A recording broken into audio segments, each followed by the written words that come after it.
Sara Davies and I'm from Crafters Companion, and in this tutorial I'm going to show you how to make this beautiful card here. And what we're using is the Festive Wonder range from my signature collection. So we're going to do some beautiful embossing, and I'm going to show you how to highlight the embossing using distress inks. We're going to do some really detailed die cutting, both with the border die and the large snowflake die, and I'm going to show you how to get that fabulous touch of sparkle on there. And then we're also going to do a little bit of stamping so we can use some of the stamps from the collection. So lots of different techniques we're going to cover. So I'll put the card to one side and we're going to start off by doing the die cutting, okay? Now I'm going to use the cut and emboss machine for my die cutting because these are very intricate dies. So what you want is you want to be able to die cut with precision. So I've made the sandwich up ready, which is my D plate. Then I've got the magnetic sheet and the B plate. And then we actually work between the two A plates. So I'm going to die cut, I've got like a textured finish white card here. And what we're doing is I've got the snowflake border die, which will just sit like this. And then the actual large snowflake die itself. So what I've done is the textured side of the card, which is how I want it to appear on my card, is facing upwards. And the die is cutting down into that. That's how I like to think of it when I do them. So you just make the sandwich up and then offer it into the machine. Now the beauty with the cut and emboss is you get more pounds per inch pressure over a full surface. And look, I've been able to die cut all of the pieces of this card in one pass through the machine because actually I've got the full A4 plate to work with. However, all of these are designed to work in any of your die cutting machines. So our dies are universal. You could use them in a Sizzix Big Shot, in a Cuttlebug machine, a Grand Caliber machine. So what we should find is when I lift these out there now, is I've got a perfect die cut across all of that surface, okay? And then what we're going to do is just take out the magnetic sheet. I'm going to turn these over and add in the rubber embossing mat. And then what that is going to do is it's going to emboss me that detail as well. So when I offer it through the machine the second time, the rubber mat doesn't do any cutting, it just pushes the fibres of the card into all the embossed detail that we've got. Now that snowflake die on the very, very top is an incredibly detailed die. So you might find that in with a cut and emboss, it might not always pass through first time. So I'll show you a little tip and trick that you can do if you do that. I'll just pop that to one side. I've got here the metal adapter plate, which you can buy to go with the cut and emboss. So I will just take that through. I mean, the snowflake there is cut and embossed beautifully. This is cut, but there's a couple of little areas it would benefit from another pass through the machine. So what we're doing is we need to put the same sandwich that we had for cutting, and I've just added in the metal embossing adapter plate. And then I'm going to send that through another time. Now notice I've done this after I've done my emboss. So it's worth investing in one of the metal plates. And all that does is when you're cutting metal to metal, it gives a much sharper, deeper cut. So I'll always cut, then emboss. And then if I just think, oh, there's a few little areas, maybe it hasn't cut quite as tight as I would like it, I'll send it through again with the metal adapter plate in there too. So if I just lift this out of the machine, you should see now what I'm talking about. You can see there how it's cut out all of that detail now in there. And it just makes that little bit of a difference, okay? So I'm going to release that off. And then, of course, you're just going to have to pop out all those extra little bits of embossing detail. And actually, the pieces that come out are nice little snowflakes that you could use on other areas of the card. So don't necessarily discard everything. But I think I can safely say across the whole range, this is definitely the most detailed die that we've got. So you might find that it is a bit of a pain to cut, but it's worth persevering with because you get such a beautiful finish with it. As you're going to see in just a second, see there's two lovely snowflakes I've got. There we go. See, look at that. Look at the level of detail that we've got there in that cut. That's what we're talking about with this. So I'll keep those little snowflakes, but the rest of this I can take to one side and into the bin. If I also show you with the actual large snowflake as well, when we release that out, it's actually two dies, this one. So it's two all built into one. And you do have to just be really, really careful because of the way I've designed this one. They're very, very fragile dies. So just take your time when you're releasing it out.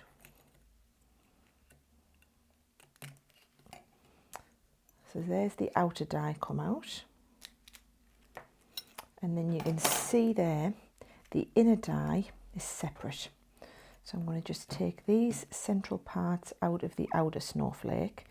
And when I designed this snowflake, I actually designed it so that it could be used either as two individual snowflakes, or as we're going to do it with this card here and have two together, or it makes a beautiful aperture. And you'll have to watch out for some of my other tutorials where I've shown you how to use it as an aperture as well. So there we go, just taking out all of the central pieces. And again, those can all just be discarded. And then what I'm going to do, you can see the snowflake there, I'm going to add a little bit of colour. So when we're working with a distress ink, I would recommend using some, like a non-stick craft mat, or if you don't have one, this actually here is just a baking sheet, which is easy to pick up. So I'm not going to colour the inside bit, but I am going to colour along the tip of my snowflakes and onto the large snowflake. And to colour, I'm using the distress ink from Tim Holtz, and I'm going to use the Gathered Twigs. Now, I like to use a little bit of cut and dry foam. And what you do is you pick up the ink onto the edge of the cut and dry foam. We'll start off with this one. And then dab off the excess onto the mat that we were talking about. And then we just, and I've got really loads on them, just adding some around the top corner of my snowflake. And I love this set of colours. You don't necessarily think to use the brown with the snowflakes, but the brown on the craft card just looks fantastic. Now, it's easier to add more on, it's impossible to take it off, so make sure you don't add too much on to start with. So you can see there, it just adds like a burnt feel around the top. And then I'm going to do exactly the same. I don't need any more ink, I can use the ink that we've got, just highlighting the outer snowflake. And it's better than using a brown card, I found, because then you get texture in your different colours. And this will really show up when we put the inner snowflake back into it, and you see where the colours just come together. So just adding that ink on the inside. There we go. So if I just pop that back on the inside to show you, you can really see there the difference when that all goes back together. Yep. And what I'm going to do is actually stick that back together when we put it onto the card. So just to hold it together in the meantime, I'm going to put that back here, and I'm just going to add a little bit, a couple of dabs of the collard glue onto the back, just to help me position this all back together. And there's not an exact way of doing this, it's just kind of, you're trying to stick the fibres of the card, hold them back together. There we go, you can kind of see where they're adding in now. It's just holding it. It doesn't have to be perfect, it's just to, it just makes it a little bit easier to work with.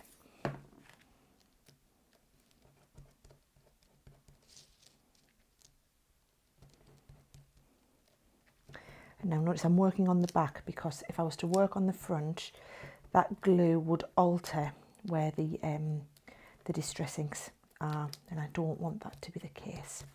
All right, so just ever so gently now lifting that up off my craft mat. There we go, we can see, and you can see even there I wasn't being too careful, and I've ended up with some distress ink in the inside, but I don't think it alters the look and feel of that at all. Now what I want to do, remember this was a glittering snowflake card, is I want to add on some glitter to these. Now I'm going to cover up, use a little piece of cardstock to cover up this, because we don't need glitter on here. And we do want glitter then across both of these. Now when you want an all over glitter finish, you want to use our Spray and Sparkle. And I'm using the Pearl Diamond one here because it's just a nice subtle finish. Take the card out of the way. And what you do is give it a good shake, mask off the area where you don't want the glitter, and then I'm just spraying over the card like that, and it just adds a tiny little bit of sparkle. And then I'll do the same. I'll hold this in place with my pokey tool while we add a few little bits of sparkle onto the snowflake there. And notice I'm just going short, sharp bursts as opposed to holding down and spraying a lot, because what this is it's an ultra fine glitter encapsulated into a high gloss varnish. So what you don't want is to have too glossy a finish and too much varnish on there. So I take that off now. That's going to be ready to add onto our card in a little while, so I can just pop that to one side. So if you look at where we're up to so far, we've got our die cut pieces done. I'm now going to do the background piece here. So for that, we're going to use the embossing folder. This is the Snowflake corner embossing folder. Now when we're embossing, again, I'm going to use my cut and emboss machine, and you only need the 2 A plates and the large D plate in the background. So I've taken the same cardstock again, and you can see we've got the screen printing on the front, so that as we look through the card, we can see exactly where those snowflakes are going to appear. So I make sure they're exactly where I want them, pop that between the 2 A plates, and then offer that into the machine. And I'm going to bring my mat back in, because we're going to do a little bit more distressing on it. And remember what I said, less is more. So we're going to just pick up a little bit of colour onto here and take the majority of it off. So we've only got a little bit of the distress ink on there. So there is my embossed snowflake. And then with the smallest amount of distress ink, just starting round the corners and just picking up a tiny little bit of ink. There we go.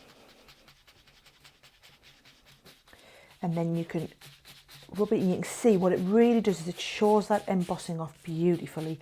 So we've got a tiny amount around the edges, and then we're bringing it into the centre and picking up the colour on the background. So I don't just want it where the snowflakes are, I want it around all of the corners, because the other great thing about distressing, it kind of frames your card really, really well too.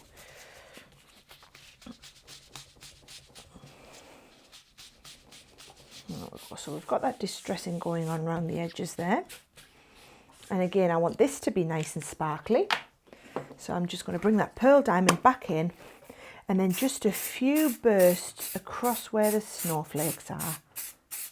It really doesn't need too much. One little can of this will last you a long, long time. Okay. Now we'll leave that to dry.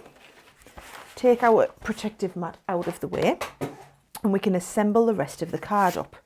So what I've got is I've taken some craft card, sheet of A4, and folded it in half.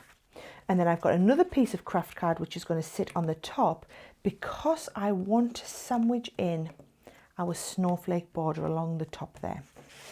So just use the Crafter's Companion tape pens. I'm not just telling you this because they're Crafter's Companion ones, but they are ultra strong. So I can lie this on the centre of my card here, and know that that will not come apart at all. Okay. And then plenty of tape on there again. And I just think a bit of matting and layering does really draw the eye into the centre of the card as well. So that is going to lie perfectly. And what I'm going to do is I'm going to align the top so that that snowflake is sticking out from the top of the card. And then you've got the mats and layers at the bottom. Now, while we're still waiting for that to dry, I will show you how we do some stamping, right? Because what I'm going to do is I've stamped here the Merry Christmas, but I want to show you how to get a perfect stamp. Now, these are the stamps that we've got. I always try and keep them with the protective backing on. So just remove the one that you want to use, and you can see they're all printed where they would go back in place again. And I'm going to use mine with the rocker blocks. Now, the difference between a rocker block and using a regular acrylic block is that the rocker block has a curved surface, which means that if we position this in the centre, and you've got the grid lines to help you line up the centre, at any one time, because we're going to rock the stamp, we're going to apply pressure only over a tiny surface of the stamped image itself. So what I mean by that is, if I just pop the ink on, I'm going to just stamp it direct onto here just for the purposes of you seeing, because I've already got the one that we've cut out. You can see we start on the heel and we rock from heel to toe. And you will always get a perfect stamped image there because only part of the stamp has ever made contact with your paper at once. So you've got the exact right amount of pressure. So that is all about rocker block stamping, but I've already done mine and cut it out here. And that should have given enough time, yes it has, beautifully, to let our pearl diamond spray and sparkle just finish and set itself beautifully. So that is going to go with the snowflake just there into the background. Still a tiny little bit tacky, but obviously at home you won't be rushing like I am here in a way. And I've just cut a couple of squares of card, which I'm going to pop. Now again, I'm using the tape pen for an immediate stick, but what I'm going to do is I'm just also going to add a little bit of the tacky glue into the centre to make sure this is a permanent stick because we're going on to that varnish finish. I'm going to just lie that down in the corner so the tape pen will stick immediately around the outside. Then what we've got is we've got our piece that is all now perfectly dry, and I'm just again adding plenty of glue to the back of that. Now the tacky glue is definitely the one to use for this because it's going to dry perfectly clear. So we're going to line that on the centre. And you see how that glue is oozing out? Don't worry, that is all going to dry perfectly clear at the end. You just need to give it a bit of time, and that lovely sheen that the pearl diamond gives makes such a beautiful difference. Okay, and then because I want to raise up my little stamped element, I'm going to use a little bit of the 3D glue gel. This is the Collal 3D glue gel, and it just gives a dimensional finish. That makes it a Merry Christmas card. And then I'm going to add a few gems into the centre of my snowflake. And if you want precision gem applicator, you want to use the Easy Crystal gun. And I've preloaded this up with some of the lovely iridescent kind of Aurora Borealis finish designs. So if we want to go into the centre of the snowflake, you just can see I'm looking right at where the circle is. That is going to allow me to precision apply one of the gems into the centre there. And it just finishes off that card perfectly well.